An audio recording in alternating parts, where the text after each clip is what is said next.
this device can possibly save your life.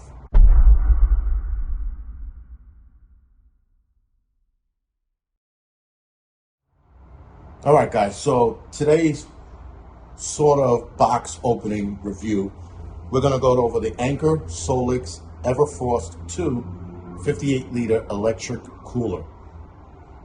Now, I say that it could save your life because you could store certain medical, or rather medications that need to be refrigerated in this thing. So keep in mind, it's a cooler, not a refrigerator, but it can be charged, if I'm not mistaken, solar and plug-in or just off a generator to keep your items cool.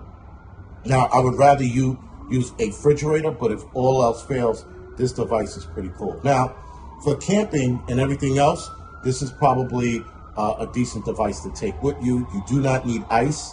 That is the big thing. So there's no water to deal with, no reason to drain it unless you spill something inside. But I say this is a sort of box opening review because, as you can see, the bottom's already open. I actually opened it and then I said, wait a minute, I needed to do a box opening. So here goes my fake ass box opening review on the Anker Solar electric cooler. Now, let's unveil this thing so you guys get an idea of what you're dealing with. Also, keep in mind, this thing it comes with a removable battery that you're going to see in a couple of seconds.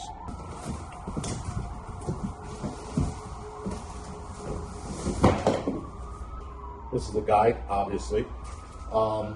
They stuff a lot of the accessories in the top of the black foam protectors. The other one fell off.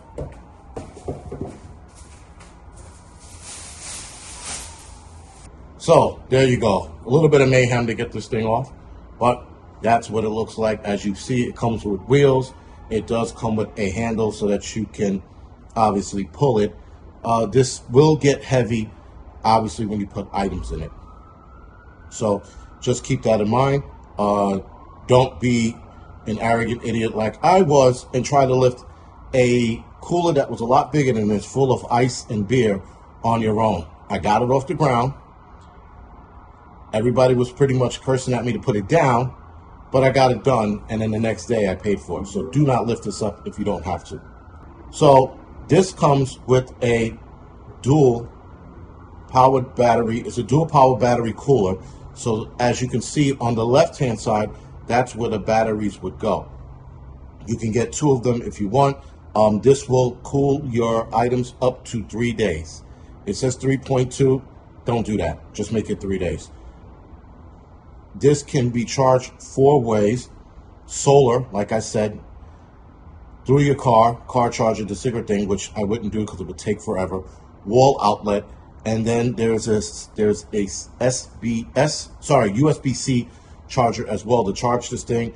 You would probably go off of another solar generator or power pack to charge this as well. So you do get 4 ways to charge this. Now, this is 58 liters, but it has 2 zones. It has a refrigeration zone and a freezer zone. So this can cool items from 77 degrees down to 32 degrees in 15 minutes, and it can refrigerate your stuff, like I said, for 3 days. So the freezer is -4 degrees Fahrenheit. The fridge is 68 degrees. Or it goes to 68 degrees, excuse me. The fridge can go a lot cooler than that. Again, guys, this is like a suitcase. It sort of tows with the handle on the right-hand side. And this is pretty much it. So now I'm going to show you guys inside what it looks like. I have to power this up.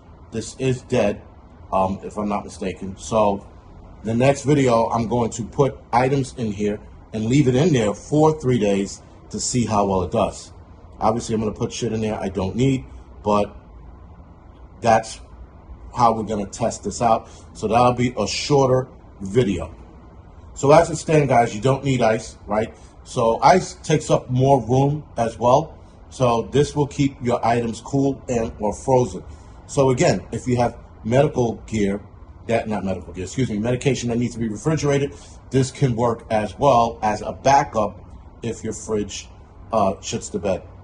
So there goes the cooling fans, and there goes the 2 zones, right? So there is a plug in both of them. So I guess you could use ice if you want to, because there goes the drain at the bottom. I'm assuming those are the drains anyway.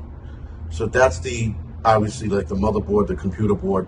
Again, I have to charge this up, but this is what the inside looks like. Again, it's 58 liters. I would probably not put ice in there to save room. And again, if you need something really cold, you can put it in the freezer. I think you can change these around to, you know, cooler, freezer, cooler, however you want to have it set up or designed. Now, without any products in it, without any fruits, vegetables, liquids, whatever you're going to put in here, mostly beer, this is fairly light. I could lift this up on my own. This isn't a problem while it's empty. Most coolers are. So that's a good thing. Now, again, the battery pack, the dual battery packs are right here. Let me show you in 2 seconds. There goes the dual battery pack. There goes your way of charging the devices. So again, guys, this is pretty cool. I am going to test it out within the next couple of days, so you'll see a very short video on what it looks like and how it holds up, actually. That's the more important thing, how this holds up. These devices are good for power outages. That's bottom line. We saw what happened in Portugal. This can definitely come in handy for certain things. Hell, if you have a blackout in your home and you don't have a backup refrigerator or a backup generator, but you have one of these things, you can put your meats in here and freeze them until the power comes back on. Obviously, if it's a long-term event, you might not want to keep your food in here for a long time unless you have the power source to provide power for this. Also, guys, the battery packs that I showed you, you can charge devices with them. Again, that depends on what kind of trip you're taking. So obviously, if you're going to charge this in the next day or two, you can afford to use one of those batteries to charge your phone, especially in an emergency. So that will help you out in the long run. Right now, this device is on sale for $11.48. It is normally on its normal price, or regular price is $13.49, if I'm not mistaken. So obviously, guys, if you have the money, this is something you can afford. Get it. Now, a lot of people are going to bitch about the price. Guys, guess what? If you want to get certain gear, you're going to have to spend the money. If you don't have the money, don't buy it. As simple as that. There's a lot of gear that I want. I can't buy it. I can't afford it. And some gear, I don't have room for it. So again, if you don't have room for it, or if you can't afford it, don't buy it. But if you absolutely have room for it, or if you're traveling a lot, this is something you should definitely consider. I'm not saying run out and buy it. I'm just saying consider it. But other than that, guys, thank you for joining me with this sort of box opening review. Other than that, guys, thank you for watching.